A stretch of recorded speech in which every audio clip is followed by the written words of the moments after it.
É necessário que se mantenha uma vida íntima com Deus, na oração diária, orando sem cessar. É orar sem cessar. E Pedro e João estavam convictos disso. E por mais que eles vivenciaram algo poderoso, eles tinham que continuar uma vida conectada com Deus. E eles subiam a hora da oração, a hora que muitos não querem subir. Porque, irmãos, quando nós oramos, nós também acabamos subindo em espiritualidade, crescendo em comunhão, crescendo em graça. Quanto mais nós descemos na oração, subimos em comunhão com Deus. Quem ora, irmãos, está subindo. Quem ora está subindo. Quem ora está subindo. E quanto mais ora, mais se aproxima de Deus. Louvado seja o nome de Jesus. Eles estavam subindo ao templo, a hora da oração. E na porta daquele templo havia um coxo, que desde nascença se encontrava naquela condição. E aquele coxo, esperando receber daqueles dois homens uma esmola, estende a mão, olha para eles esperando algo terreno. Mas quem ora, irmãos, pode até não ter algo material para dar, mas sempre terá algo espiritual para oferecer aos necessitados. Isso foi evidenciado, porque Pedro e João não tinham no momento nem prata e nem ouro, mas eles disseram àquele coxo que esperava receber prata ou receber ouro: eu não tenho isso, não tenho prata, não tenho ouro, mas o que eu tenho, eu te dou. Levanta e anda em nome de Jesus. Você pode não ter condição financeira, mas se você tem comunhão com Deus, você pode estender a mão e dizer: levanta e anda para o caído. Porque não é o que temos financeiramente que vai fazer os coxos andarem. Não é a nossa influência aqui terrena, não é a influência política, mas sim a influência e a comunhão que temos com os céus.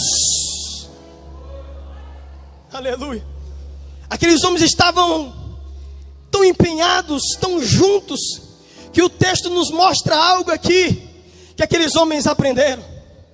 A Bíblia diz que Pedro e João, fitando os olhos nele, os dois fitaram os olhos nele, e os dois já sabiam o que ia acontecer. Eles estavam em comunhão um com o outro. Os dois estavam olhando para o coxo.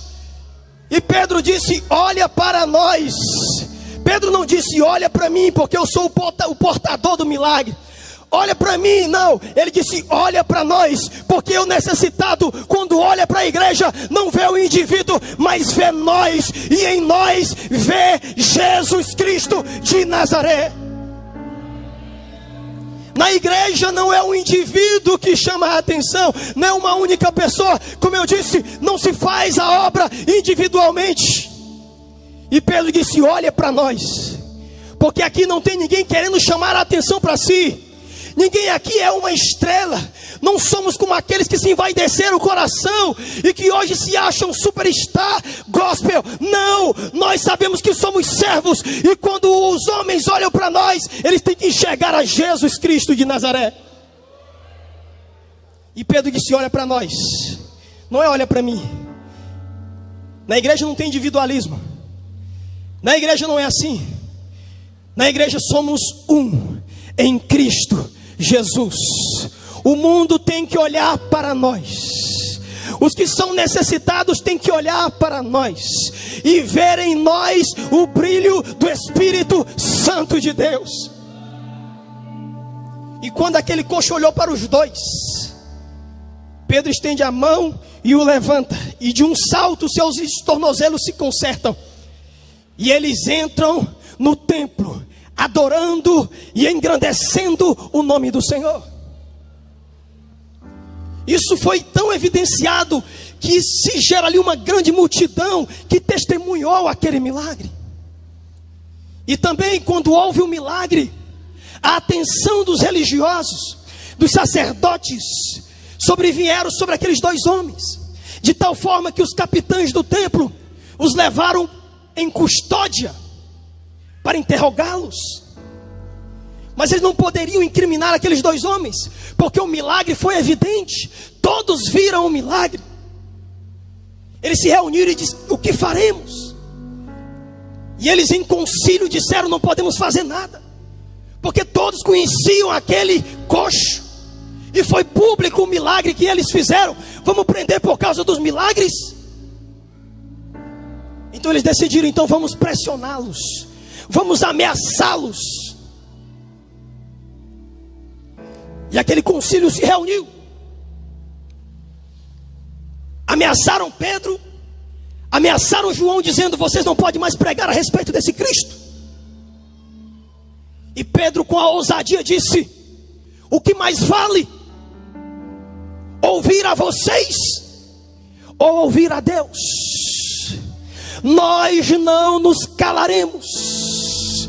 O mundo vai tentar calar a igreja, mas o que mais vale, irmãos, ouvir as autoridades que querem calar a igreja, ouvir ao Deus da igreja que mandou a igreja falar. Podem nos ameaçar, podem nos censurar, mas aquele que mandou falar garante, irmãos, o respaldo dos céus. Não puderam calar aqueles homens, e nem tampouco por ameaças, porque aqueles homens estavam convencidos que não poderiam se calar de forma alguma, enquanto muitos de nós estamos se calando com medo de cancelamento, com medo de censura.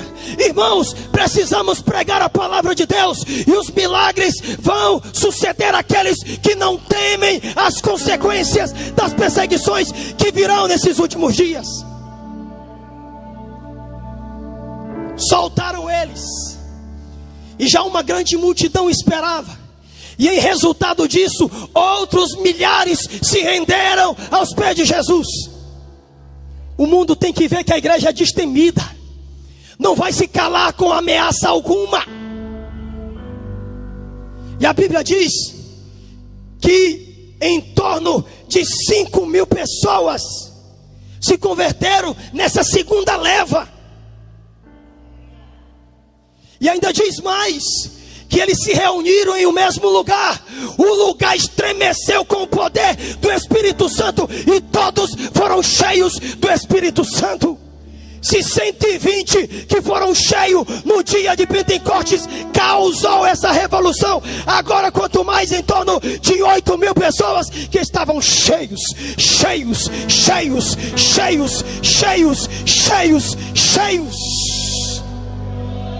O lugar estremeceu e eles foram cheios, porque eles não temeram. Enquanto a igreja estiver acomodada, temendo as consequências, nunca serão revestidos, porque o revestimento é de poder e não de covardia. O revestimento é de coragem e não de temor. Levantamos como igreja, porque há muitos coxos lá fora, há muitos caídos lá fora, e nós temos o que eles precisam. Não temos o ouro, não temos a prata, mas temos o que eles precisam. Nós temos o levanta e o anda. Louvado seja o nome do Senhor. Quem crê nessa palavra, levante a mão e diga: eu tenho a graça do Senhor sobre a minha vida. Que o Senhor te abençoe. Os coxos estão lá fora, vamos trazê-los para dentro do templo. Louvado seja Deus. Muito obrigado.